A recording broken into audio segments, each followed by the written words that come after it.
if I stayed with that Hendrix direction, which I loved Hendrix. I mean, I saw him firsthand before he got really known at the Ambassador Theater, which I believe was the third night, the first two nights. I drove him, not Noel and Mitch. I met Noel and Mitch and talked to them, a bunch of nights that after the performances. 3 months away, he had been asked to leave the Monkees tour because the auspices were that families were complaining that their sons and daughters were being destroyed by this wacky, guy wearing obscenely strange clothes, playing wild music, somehow, something like that. And they basically, I think that he was upstaging the Monkees, and he was politely, or however they put it, he was knocked off the tour, and he was out of work. And his equipment was beat up. It was Marshall amps that were falling apart. He was using a prop Strat, smashed black, and they'd nail back the neck after the show, and he'd use it the next night. And finally, after the 5th night, they just left it. Yeah, and right. All of us grabbed different parts of it. I had the pickups, and another guy got the neck. Somebody else got part of the body. Who knows? But they used to nail it back together. I'll never forget. Their roadie just nailed it. Yeah. And then not only that, the wood had split in here, I think, on one of the nights, and they nailed that in there. Yeah, but he wasn't really the big influence at the. Yeah, he didn't do it for you like the other groups. I loved his, that fluidness he had on his vibrato, which I thought was extremely beautiful. I still do. But I couldn't play with that kind of that grace that he had, and you need a lot of distortion and some modicum of effects to get that. The only way to really achieve it is playing through an Vox AC15 or AC30 or something, and really getting it, cranking it and pushing it, or playing through a Marshall on 10, And I didn't have a paper route, so I didn't have enough money to buy anything else at that time. And most of my guitars that I did switch to, I had an SG for a while, then I bought a Les Paul off the rack, a Black Beauty. It was a 55, I think. Wow. Fretless Wonder at Chuck Lemon's Washington Music Center. And this is like around 60, that was in 66, I think. But anyway, I had a number of guitars. I had an ES330 for a while that I loved. It had a split piece maple back, on here. Sure. Beautiful guitar. It used to feed back like crazy. The one that BB was using on that, the other live album was a really great influence on me also, which Blues is on Top, I think, or Blues is King. One of those ones. It's got Baby, what the heck, Baby Get Lost. Oh, sure, which you later covered on one of your Feathered Blacktop albums. Yeah. It was a Leonard Feathered song that BB did, and I loved it. I'm sure it was done by some jazz players at the time, but that album was a killer for me. I thought had some rawness to it that wasn't even on Live at the Regal. Right. We all loved Live at the Regal. I mean, you couldn't be a guitar player of the 60s era and not be influenced by Live at the Regal. And A Man in the Blues by Buddy Guy. And Hoodoo Man Blues. I mean, those were indispensable library pieces you had to have. If you were going to be any type of blues player, you had to know those albums. You had to be able to play, to some degree, greater or less, the licks. Your standard, BB position.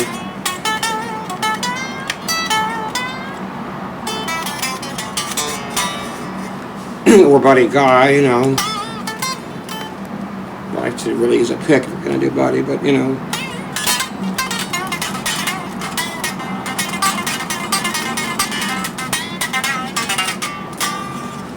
And those were also things that I believed you had to know. And I thought the whole point was to try to listen to as much stuff and absorb it. And I got an Indiana woman with a great big Hoosier smile.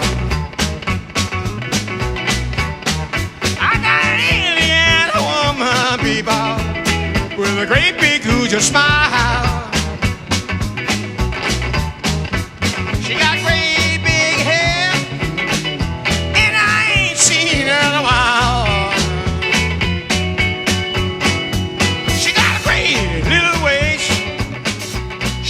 I got older, I dragged more things from my own past musically into the picture, more bluegrass licks, country licks and stuff, which I always loved country music a lot. I love the clean lines, the phrasing was very exacting,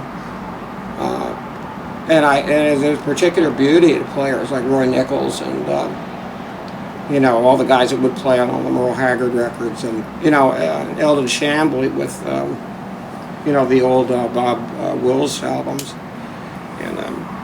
and all of us back then were such guitar junkies. I mean, we were listening to as much stuff as we could get our hands on. We were getting Django Reinhardt records and trying to use that as much as we could, even though most of us couldn't play like that. But we were guitar maniacs. I mean, I remember going to sleep with my guitar at nights. It was my life. And I'm really convinced if I hadn't gotten into music and bands, I probably would have been one of these kids who wouldn't have had many avenues to probably cope with adolescence. And, that whole crazy 60s, that we were talking about Vietnam, you had all kinds of crazy stuff happening, and you were bombarded, and acid was coming out of pot. You had guys drinking heavy who were I understand you have a Black Panthers story too from that era. Oh, well, one night Magic Sam and Mac Thompson, we had gone out club hopping, and they dropped me off at Sam's house, his apartment complex at 1615 South Harding, and they said, just wait out here, we're going to go get some Chinese food and we'll be right back. Well, it turned out to be almost I think an hour and a half to 2 hours. And this is the time of the Crips and the Bloods, which was a pretty notorious couple of gangs, They were walking down a street. I looked down South Harding to my left, and I saw I'm not joking, but it must have been 30 to 40 kids. And this is late at night. You're talking 4 in the morning. And I was probably one of the few white faces within, I would think, many, if not miles, but certainly many, many blocks. At least you'd tell you maybe you got to the L, off Roosevelt Road or something. But these guys were coming, and I went, okay, I'm gonna die, And as they got closer, it got scarier, and it had to have at least been 40. All of a sudden, to my right, I see 2 guys wearing camouflage pants and camouflage jackets. And as they got closer, I went, at first I was going, oh my God, now what's happening with these 2 guys? Well, then I saw their hats, and they were Black Panthers. They came over to me and they said, hey, what are you doing? And I said, I'm waiting for Magic Sam. And all of a sudden they went, Mel, you know Magic Sam? And I said, yeah. So we know Magic Sam. What are you doing here? I said, well, they told me to wait out front while they, I didn't have a key or anything. They said, well, why didn't they give you the key? I said, well, he maybe doesn't know me as well. I don't know. And they said, well, we're going to wait with you till you get here. So they waited with me, and as these kids came, they parted like the Red Sea. They didn't do anything to me. If those 2 Panthers hadn't shut up, I would not be here today. Yeah. And I sure would have had the heck kicked out of me. I mean, I don't know. Who knows what would have happened? But that was 1969, Chicago, West Crazy Side at 4 in the morning. Yeah. Not a place for a young white boy to be. Wearing a khaki pants and a button-down collar shirt. Forward a couple years. Let's go into the 1970s when you're leading your own band in Washington. The first half of the 70s, and you have a pretty all-star band happening with Danny Gatton playing second guitar and Dick Heinze. Tell us a little about that group. Well, the Child Herald Band, right? Yeah, I was working at a number of clubs in Washington. I was lucky enough that there was enough spots to play where I was playing about 5 nights a week. I had Victor Spano playing with me. I had Steve Shaw playing bass. Victor played drums. They were a great bunch of guys, great players. And I started playing the Child Herald because we'd been playing Cousin Nick's and some other spots, which were, I had my own nights there. And Tenley Circle, Mr. Henry's, at the top of the Foolery, which was a great jazz club, by the way. I was playing there Sundays and Mondays. Somehow I kept petitioning the Child Herald. I thought this might be a good place to play because they had Emmylou Harris had a night. Liz Meyer, I believe, was maybe playing there at that time with Danny and the band, and a lot of great folk artists of the period and some blues people. One time I backed up Big Walter Horton, for instance. Anyway, so it took me a number of years before this guy Chi, which was actually his name was Mr. Timberlake, and finally he got me in there after a week's really badgering him, and finally he gave me, I think it was a Tuesday night, and somehow I ended up at one point with a Wednesday night, and it was Emmylou Harris's night, and I think Emmylou was either on her way out to California or she was playing there, and I don't think she was drawing real well, and she probably, whatever happened is I ended up getting that night too, so I had, I think, Tuesdays and Wednesdays or something, and she had gone out to California, and as everybody knows, she met up with Graham Parsons. I think probably even prior to that, but that's when she stayed out there and became a pretty big star. But anyway, I got those nights. After a certain point, I think what happened is I cut some records for, I cut a side for Aladdin Records, which was Bill Hancock's revised. It was basically bringing back the old Aladdin label, which had big, Bull Moose Jackson. Quite a few jazz lots acts of famous too, yeah. R&B guys, from Sure. the 1940s, mid-40s to right up into the 50s. And now that was released as a 45, correct? That was a 45, and that was my first cut record. What songs were on that? I did a cover of Magic Sam's That's All I Need. All right. And then I did an Amos Milburn song called Long, Long Day on the B-side.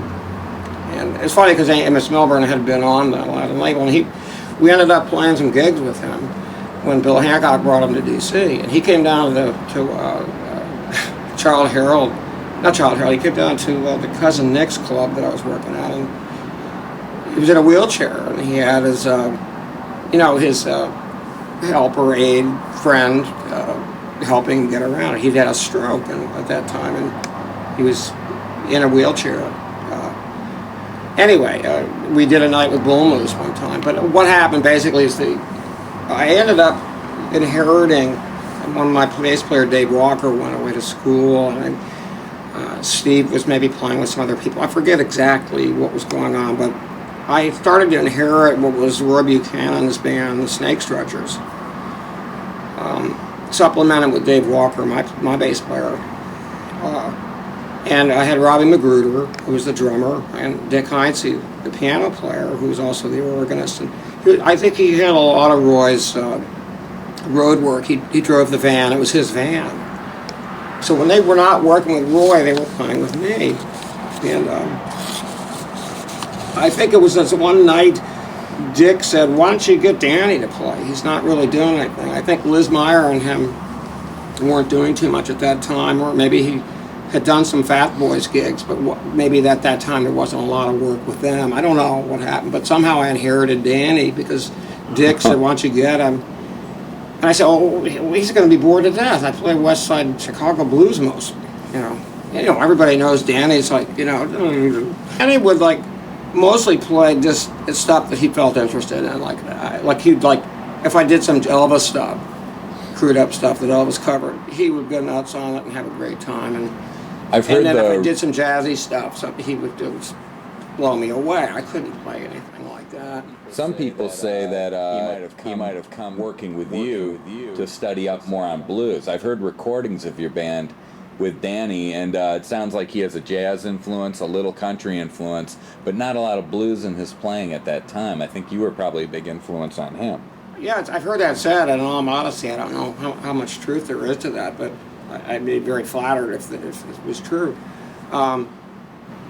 All I know is that I was doing my best to display what I normally did, and I would always say, "Danny, take it away." Sure, you used to feature him on the James Brown Sex we Machine. had Ralph McDuffie playing too. Ralph was a really great horn player, a great tenor, and so it was a really nice little band. And there are some recordings that do exist, but it was not a long-lived band with Danny in it.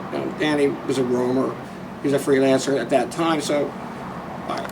after a while, I think Danny just, I think what happened, sometimes he didn't show, and like, I'd ask Dick, I said, is there anything wrong with Danny? He said, well, sometimes Danny gets a lot of depression and stuff. Oh, sure. Particularly like when his wife would maybe leave town or something like that, and he used to stay in the bathtub. I said, what do you mean? He said, well, he gets depressed, he stays in the bathtub for a really long time. I said, well, what do you mean, like, all night? And he said, yeah, you know. Cool. So maybe, I don't know if this is an indicator of, like, you know, depression led to his eventual death, but, you know, clearly he was a man that, you know, was dealing with some stuff that Sure. maybe was a little tough. Sure. I don't think he was particularly ecstatic playing, you know, with him play in the context of working with Liz. Sure. When he was with Liz Meyer, I loved she featured him a lot, and then of course Danny and the Fat Boys, which was basically the same band, you know, Bill Hancock and Dave Elliott, drummer. Sure. So they were Liz's group, and then they became the Fat Boys. Yeah. And I still correspond with Liz, you know, infrequently, but she's living in Europe doing, you know, playing over there, and as head of the European World Organization of Bluegrass. Yeah. But she made the comment that having Danny in her band was a tough situation because everyone was coming to hear Danny. I always went to hear Liz. She's one of my favorite singer-songwriters. She did always amaze me, and I loved her singing. She had a contralto voice, which I thought was really, really cool, sexy, and very different than what Emmy Lou was sounding like. But anyway, Danny was probably off doing whatever he was doing, and I continued. I ended up finally moving to New York in '74.